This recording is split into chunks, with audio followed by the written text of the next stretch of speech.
as águas, veja o que acontecerá. Lança o teu pão sobre as águas, então o mais o Senhor proverá. Eu quero dar a paz do Senhor a todo o povo de Deus. Eu proponho estudar com vocês uma porção bíblica para o fortalecimento espiritual de todos.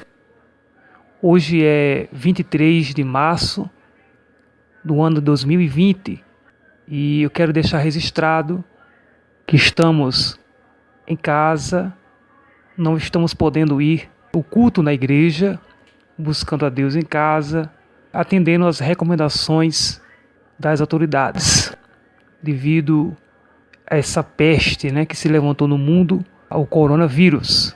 Então, amados, vamos ler a palavra do Senhor. Você que tem uma Bíblia, você que tem a palavra de Deus aí na sua casa, pegue comigo aí em Lucas. Vamos ler agora em Lucas, capítulo 13. A gente vai ler a partir do versículo 10 ao versículo 17, que fala da cura de uma mulher curvada. Vamos ler Lucas 13, a partir do 10 ao 17. Diz assim: Ora, ensinava Jesus no sábado, numa das sinagogas, e veio ali uma mulher possessa de um espírito de enfermidade, havia já 18 anos. Andava ela encurvada, sem de modo algum poder endireitar-se. Vendo-a Jesus, chamou-a e disse: Mulher, estás livre da tua enfermidade. E impondo-lhe as mãos, ela imediatamente se endireitou e dava glória a Deus. O chefe da sinagoga, indignado de ver que Jesus curava no sábado, disse à multidão: 6 dias há em que se deve trabalhar. Vinde, pois, nesses dias para seres curados e não no sábado. Disse-lhe, porém, o Senhor: Hipócritas, cada um de vós não desprende da manjedoura no sábado o seu boi ou o seu jumento para levá-lo a beber? Por que motivo não se devia livrar deste cativeiro em dia de sábado esta filha de Abraão, a quem Satanás trazia presa há 18 anos? Tendo ele dito estas palavras, todos os seus adversários se envergonharam. Entretanto, o povo se alegrava por todos os gloriosos feitos que Jesus realizava. Amém. Amados, nós temos nesta porção bíblica muita lição. Nós temos aqui um grande feito de Jesus, que foi curar uma mulher curvada. A Bíblia diz, amados, que ela estava curvada, possessa por um espírito de enfermidade. Meus ouvintes, não sei se você prestou atenção na leitura, aqueles escribas, aqueles fariseus, o chefe da sinagoga, a multidão de opositores do ministério de Jesus, eles não perceberam o grande feito que Jesus fez àquela mulher. Nenhum deles, tanto o escriba que estivesse ali na sinagoga, nem o chefe da sinagoga, nenhum estudioso ou mestre da lei que estava sempre ali ensinando na sinagoga, porque era isso para que servia as sinagogas da época. Nenhum deles tinha autoridade para expulsar o demônio daquela senhora. Só tinham apenas o conhecimento humano, mas não tinham autoridade. Vai aqui uma palavra para todos que empregam a palavra de Deus. Vai aqui uma palavra para todos aqueles que ensinam a palavra de Deus. É bom sim ter conhecimento. É bom sim ter estrutura para organizar uma mensagem, para preparar uma mensagem. É preciso nós termos conhecimento, mas nós precisamos crescer na graça e no conhecimento. Existe uma parceria grande entre os dois, a graça e o conhecimento. A graça de Deus vai equivaler à virtude que Deus dá a todos aqueles que ensinam. Porque se não houver a virtude de Deus na vida de quem ensina, as pessoas vão ficar raquíticas. Elas não vão receber de bom grado aquele ensinamento, embora que seja de Deus. Precisa haver a graça de Deus na vida de um pregador, precisa haver a graça de Deus na vida daquele que ensina, para que Deus abra o entendimento daqueles que escutam. Senão, vai haver apenas um conhecimento sem espiritualidade e vai levar as pessoas à falsa religiosidade, que é uma das formas que Satanás tem trabalhado em nossos dias. Nós conhecemos muitos líderes de várias igrejas, denominações, que eles extingam, que eles amarram a virtude de Deus. Eles são contra, muitas das vezes, a um pregador que, quando expõe a palavra de Deus, e ele sente a palavra de Deus entrar na sua vida, e também entrando na vida da igreja, a palavra de Deus manifestada, a plenitude do Evangelho sendo manifestada, ele muitas vezes ele se emociona, e ele fica mal visto por alguns líderes que acham que ele não deveria esboçar emoção. Meus irmãos, isto é uma hipocrisia de nossos dias. Se o próprio Espírito Santo, ele geme por nós com gemidos inexprimíveis, ele é emotivo. Se ele geme, se ele chora, é porque ele é emotivo. Se ele geme por nós com gemidos inexprimíveis, intercede a Deus por nós em nossas súplicas, por que não nós, cheio do Espírito Santo, ou pregador cheio da graça de Deus, do conhecimento e também da virtude de Deus, ele não pode se emocionar e não pode chorar. Então, devemos repreender esse espírito de dureza de coração que muitas vezes alguns líderes têm para dizer que não podemos nos emocionar na presença de Deus. Ora, a gente vê na palavra de Deus várias vezes quando as pessoas elas choravam, pranteavam e Deus dava vitória. A gente vê, por exemplo, o rei Ezequias, que ele se virou para a parede e pediu a Deus: Senhor, lembra-te do tempo que eu fui fiel a Ti, Senhor. E Deus, ele mudou a sentença de morte para a vida dele. A gente vê Ana entrou no templo chorando, não se entendia nem o que ela falava. O sacerdote ali não compreendeu. E ela depois disse: eu estou angustiada de espírito. E aí ele fala e profetiza na vida dela: seja feita a tua petição diante de Deus. Então, meus irmãos, muitas vezes Deus ele trabalha em nossa vida quando a gente se humilha na presença do Senhor.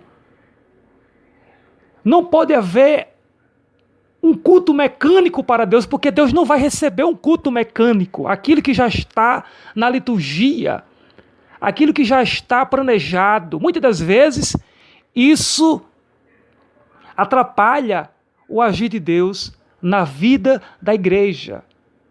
A igreja ela está no Espírito e ela é dirigida pelo Espírito.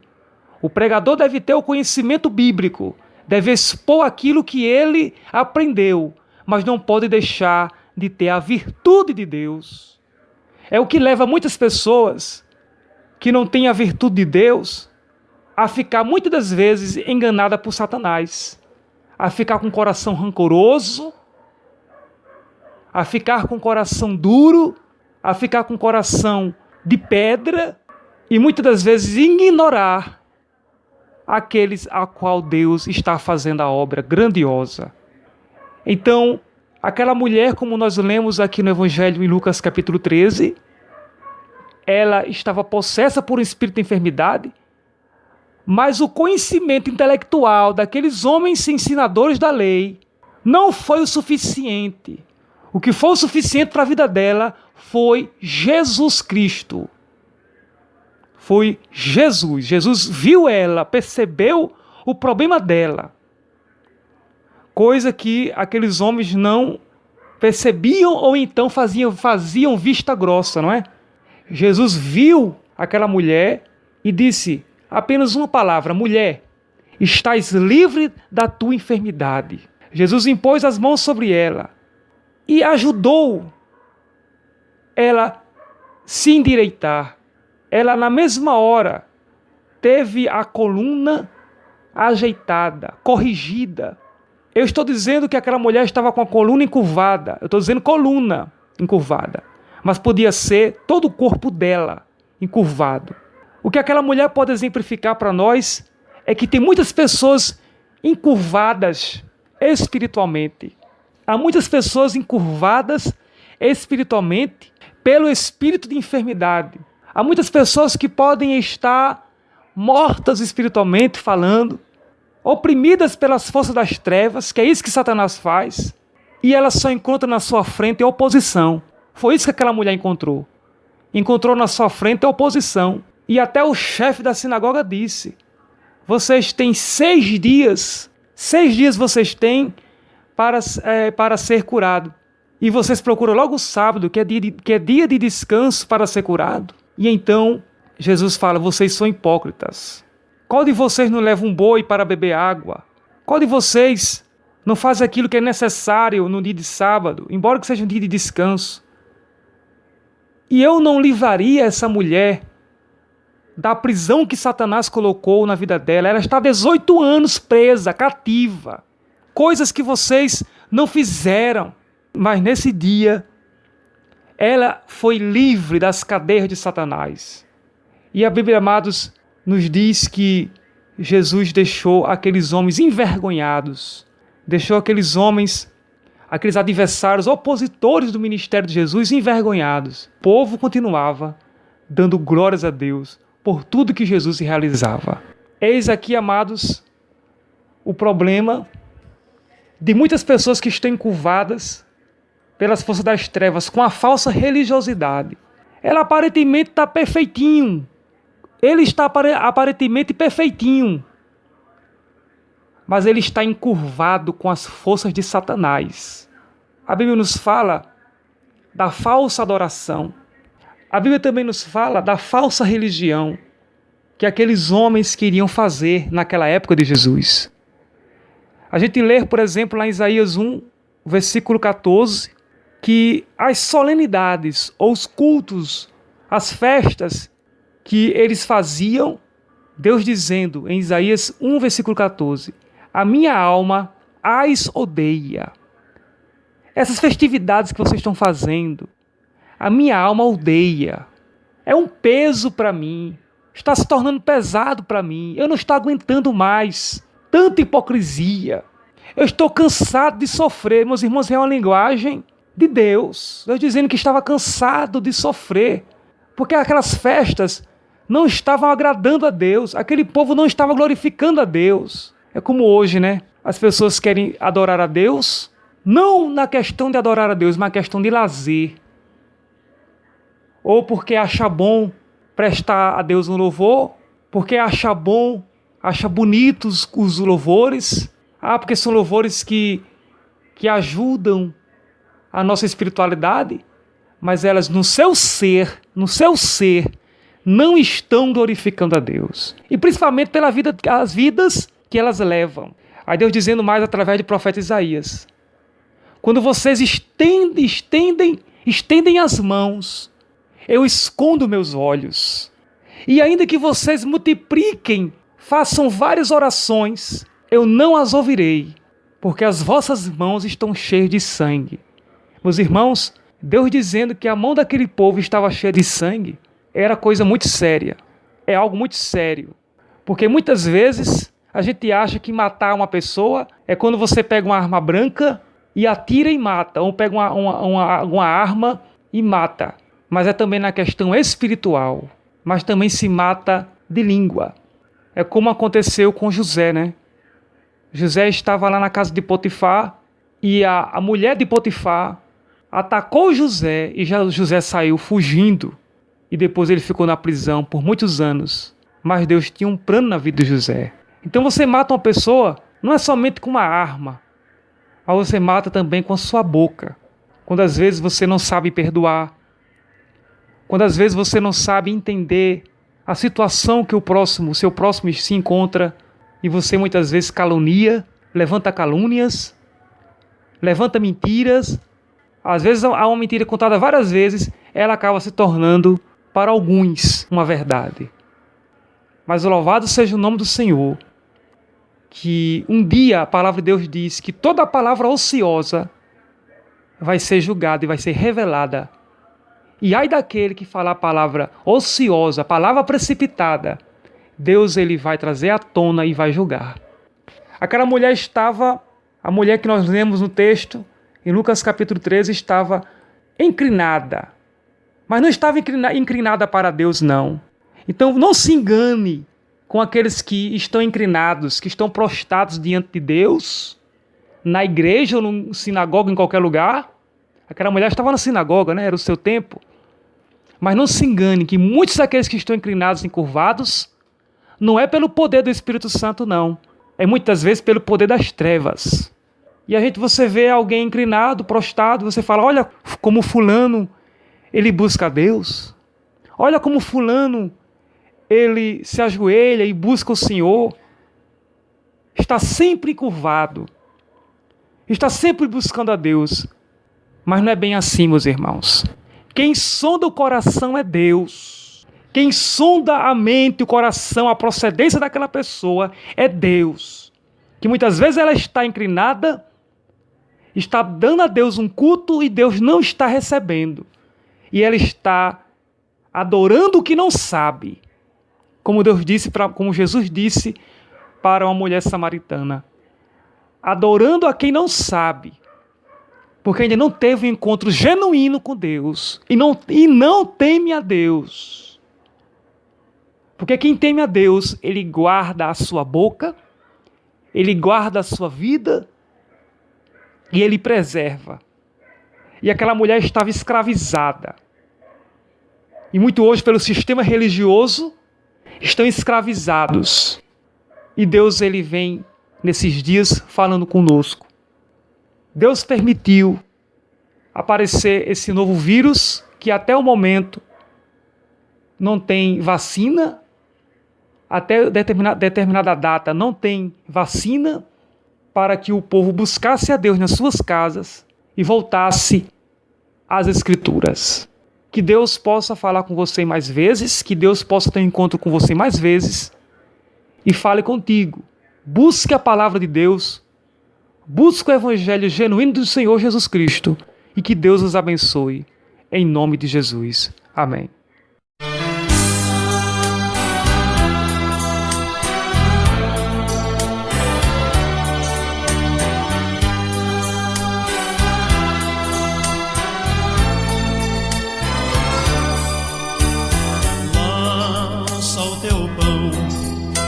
As águas, veja o que acontecerá. Lança o teu pão sobre as águas, então o mais o Senhor proverá.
sobre as águas, veja o que acontecerá. Lança o teu pão sobre as águas e então o mais o Senhor proverá. Lança o teu pão sobre as águas, irmão, dias depois o acharás. Segundo o que há no teu coração, resultado terás. Aprove a Deus que este pão em teu ser transforme trevas em luz, e ao lançá-lo no mundo irás ver